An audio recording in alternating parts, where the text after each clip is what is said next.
Hello, I'm Jez Smith and welcome to idea number 7 from the book Humans Are Not Resources, 50 Great Ideas for Managing a Modern Lean Agile Workforce. Now this idea is called Focus on Value Delivery, Not Attendance, and it may be a slightly controversial one, or one that might challenge some kind of predominant ways of thinking, because I think it's an idea that challenges something that comes from a very early age, comes very often from our childhood, and because it's been with us for so long, we don't really question it. We just think it's the way the world should be, when actually it may not be quite correct. And it's this idea of attendance, this idea of being present. And this, I think, comes from schooling. In many countries, education is compulsory. You have to be there to some degree because the government wants you to learn. It wants a talented and skilled workforce. It wants literacy. It wants basic numeracy. All of those things that contribute potentially towards a better society.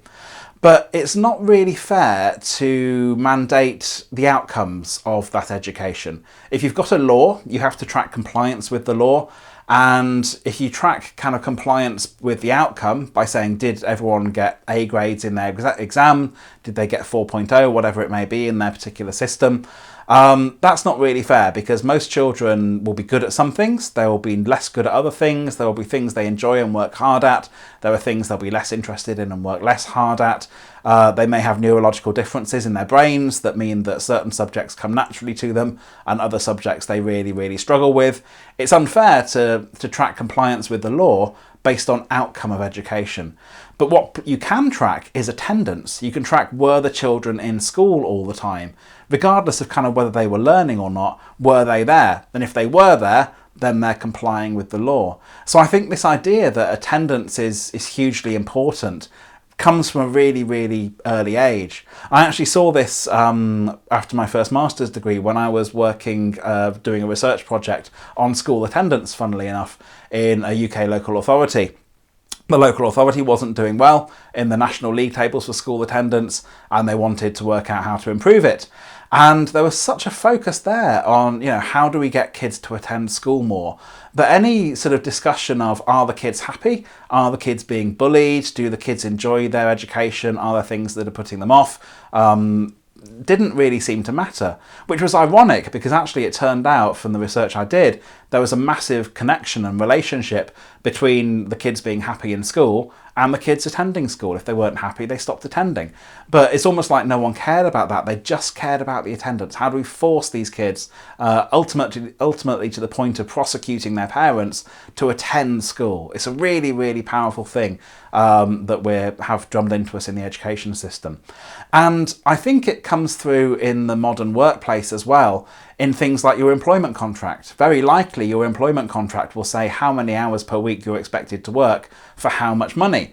And if you work fewer than those hours, then potentially you're in breach of your employment contract and you can be dismissed. With huge potential ramifications for your life and your family and all that sort of thing. And another little thing I think you often see as a result of this, well, two things really. One is that it moves people towards a culture of presenteeism, of being in an office. Hopefully, for better or worse, this COVID lockdown that we're experiencing at the time of recording this video is starting to fix this problem. But very often you see people, mandated to be in the office 5 days a week because that's how their manager can check they're complying with their contract of attendance. I want to be able to look over and physically see you in the room, or I don't believe you're attending. It also leads to people seeing attendance as a target to be exceeded. So you may be mandated to work 40 hours a week, but people want to get ahead and be promoted and demonstrate that they're going to be a senior leader by working 50 hours a week or 60 hours a week or 70 hours a week, as if that's a good thing. And it really, really isn't. When you're working in creative knowledge work, your best work comes from a rested mind, from taking time away from the office, from recharging and regrouping and stopping this constant grind of work. Because the more you have this constant grind, the less space you have to think, and very often the more errors start to creep into your work too. I see it sometimes when I'm working in organisations, and say I'm working away for the week, and I find myself on a train on a Sunday evening heading off to wherever I'm going to be working that week, and I'm bored, so I send a few emails and think, well, people can pick them up on Monday morning, and that'll be handy. We can keep the conversation going.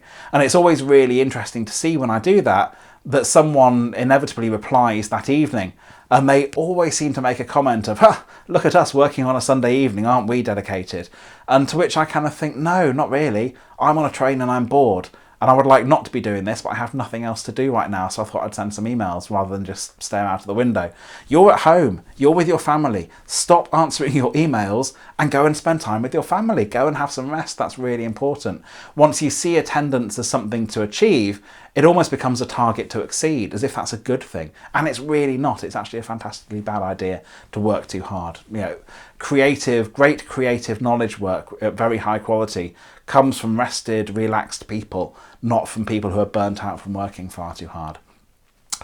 But I think we can fix this problem, because as much as it's unfair to judge children on compliance with the law around how they perform, how they succeed in exams and so forth, and we have to judge them on attendance, I don't really think it's unfair to judge adults on those terms, because most of us, not all of us I accept, but most of us have ended up doing the jobs and the careers we're in because we're interested in it, because we enjoy it. We've tried different things and we found this is the thing we want to work in.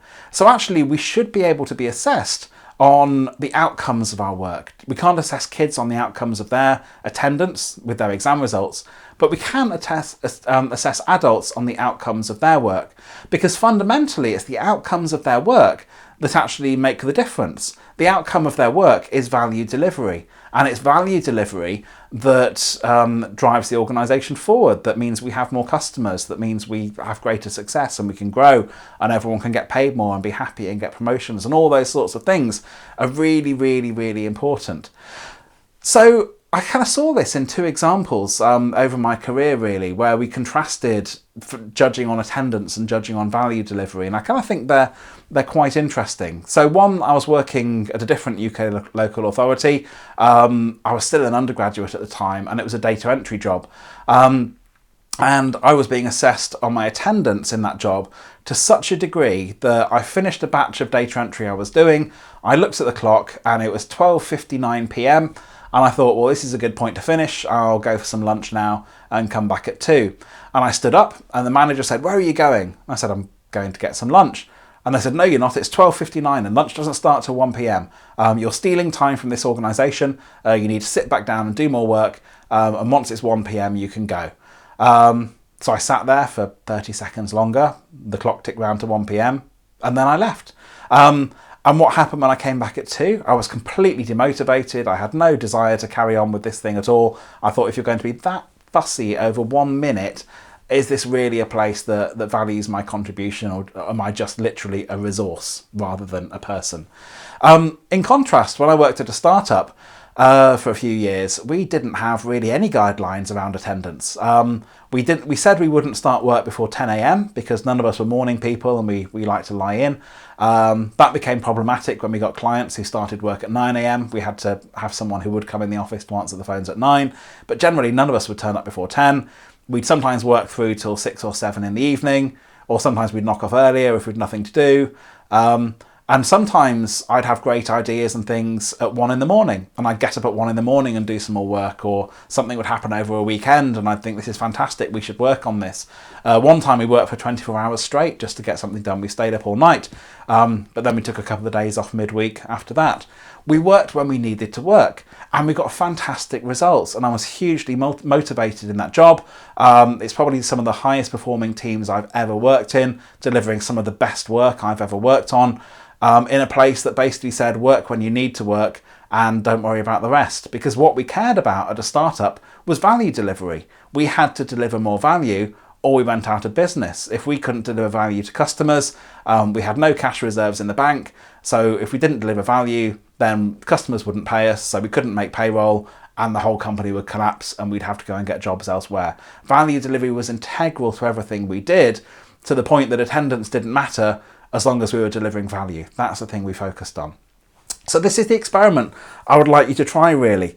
Try stopping tracking attendance and instead track value delivery in the workplace. It doesn't matter when people work. It doesn't matter how they work, as long as they're delivering the value you expect of them. Set them, clear targets and goals around, these are the things we expect to achieve by this time, and how you achieve that and the hours you work to do that. are kind of none of our business really. It doesn't matter. As long as you're achieving it and you're delivering value, that's what's going to keep our organisation running, that's what's going to keep us growing, and that's the thing that's going to delight our customers and mean we have even more customers going forward.